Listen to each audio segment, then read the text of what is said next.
Hey everyone, I'm sure most of you remember the sensational Rolling Stone magazine article from last fall, November 2014, which, among other things, told the story of an alleged horrific gang rape that supposedly occurred in a frat house at the University of Virginia back in September 2012.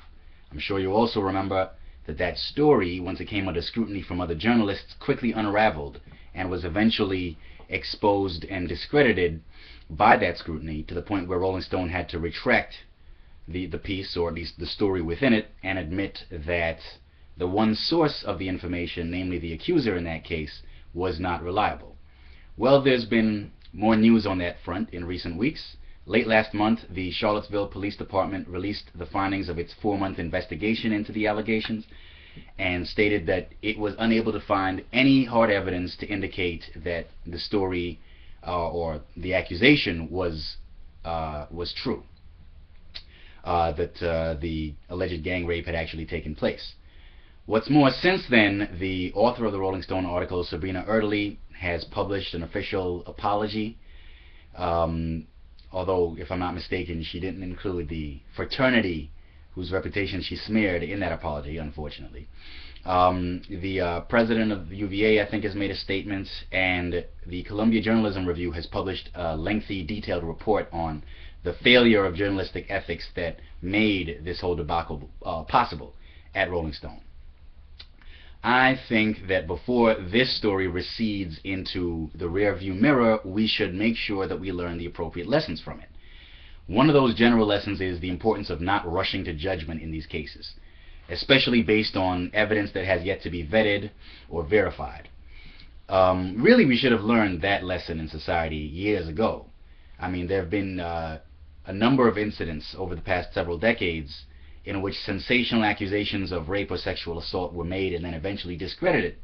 You had the Tawana Brawley incident back in the 1980s in New York.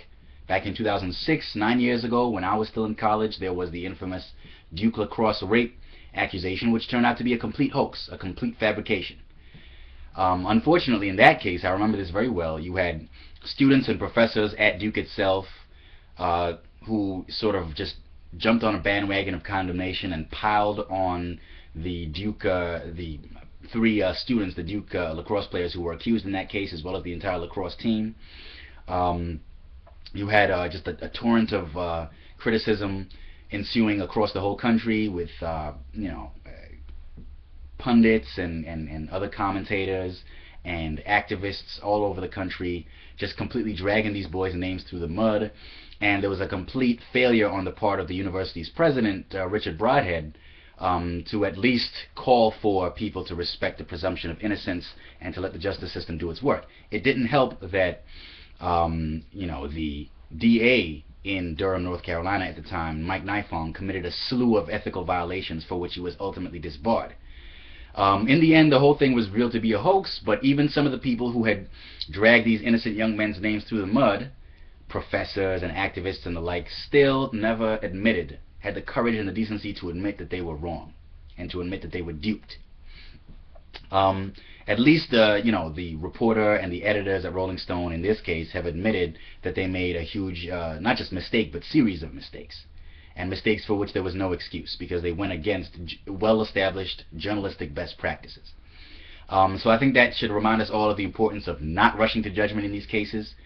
When you aren't personally attached or connected to the case, you weren't there to witness any of the alleged events, you don't really know what happened, and it's important for all of us to keep that in mind and just avoid jumping on these convenient bandwagons that all too often turn out to be false.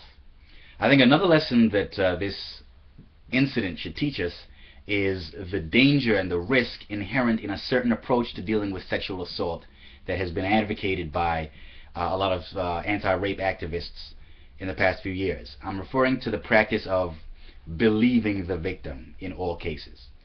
Now, I'm not going to say that no one who's connected to accusations of sexual assault should believe the victim, or at least adopt that kind of posture at any time.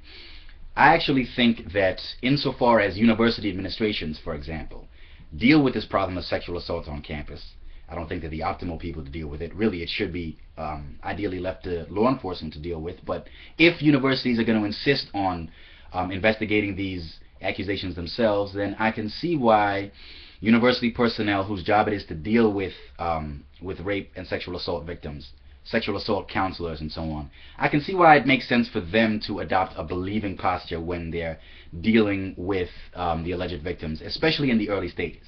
Likewise, off campus, I can see why it would make sense for police officers to, again, adopt a sympathetic attitude and demeanor when they're dealing with alleged rape victims. Again, especially in the early stages when they're trying to get the accuser's side of the story and get enough information that they can use to conduct the investigation. However, I think it's clear to me that whoever is tasked with adjudicating the accusation, whether in a university setting or in a law enforcement setting, has to respect a presumption of innocence until guilt is proven. And that requires, unfortunately, well, I shouldn't say unfortunately, but that requires not simply reflexively believing the accusation. As for the rest of us in the general public, we should all recognize the limitations of our knowledge in these cases and, recognize that we need to adopt a wait-and-see approach. We weren't witnesses, eyeball witnesses to the events, and so we can't say, based on our own knowledge, what did or did not happen. Now I understand the whole idea that we should believe sexual assault victims. It's true that the vast majority of rape allegations are not fabrications. I'm sure some of them fall into a gray area where there's not enough evidence to prove what happened one way or the other.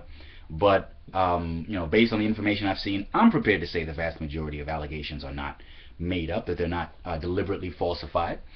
But the problem is the percentage or number of false rape allegations is not zero. It's somewhere above zero. Some statistics hold that it's somewhere between 2 and 8%, but then again, I've also seen those statistics challenged based on the methodology behind them.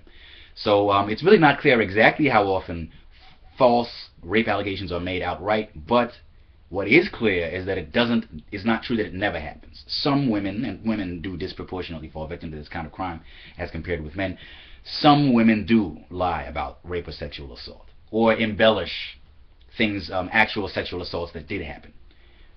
So, under these circumstances, we need to reserve judgment and not rush to judgment. In cases like Tawana Brawley or the Duke Lacrosse case, we saw innocent people have their reputations dragged through the mud for a year or more before the truth came to light. That's the kind of thing that really should not happen and doesn't have to happen. But in order to avoid those mishaps, the rest of us in society need to respect our own sort of presumption of innocence, if you will, that applies in the court of public opinion. It won't apply in the same way or with the same stringency that it applies in courts of law, but I think it is still the right approach and attitude for us to take. And so that's really it. I mean, those are my 2 cents. It's important to remember not to jump on facile bandwagons on this issue. People's freedom is at stake, their reputations are at stake, and if we wouldn't jump to conclusions and rush to judgment in other kinds of cases, we shouldn't do it in this case either. I'm totally in agreement that sexual assault and rape in particular is a really heinous crime. It's a good thing that this issue is getting the attention that it's getting in society nowadays. It's cried out for that kind of issue of attention in recent years, and I'm glad that it's finally getting that attention, that it's finally being taken as seriously as it deserves to be taken. But that doesn't excuse or justify the practice of assuming that people who are accused of sexual assault are guilty of sin and reflexively siding with the victims. That is a recipe for trouble, and more importantly, a recipe for injustice. And of course, let's not forget that these false allegations, these hoaxes, ultimately make it that much harder for real victims of sexual assault and rape to make their voices heard. So this kind of debacle is bad for everyone. It's bad for people who want society to take sexual assault more seriously. It's bad for the people who end up being accused of sexual assault and having their reputations and possibly their entire lives ruined as a result. So, let's try and make this the last scandalous, sensational report that completely unravels and leaves a lot of people with egg on their faces, and makes it that much harder for women who do fall victim to sexual assault to be taken seriously. That's not to say that we should, reflexively disbelieve or dismiss accusations of sexual assault when they're made. Like I said, most of them are not falsified.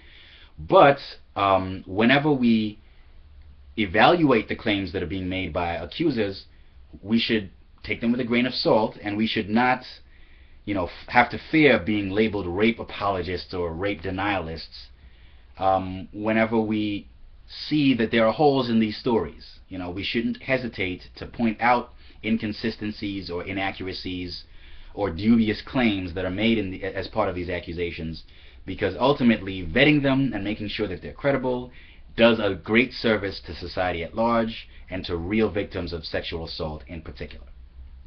So there you have it. I don't agree with the posture of reflexively believing in sexual assault accusers for that reason, for the sake of real victims as well as for the sake of the accused and for the sake of just the integrity of the whole process of investigating these accusations.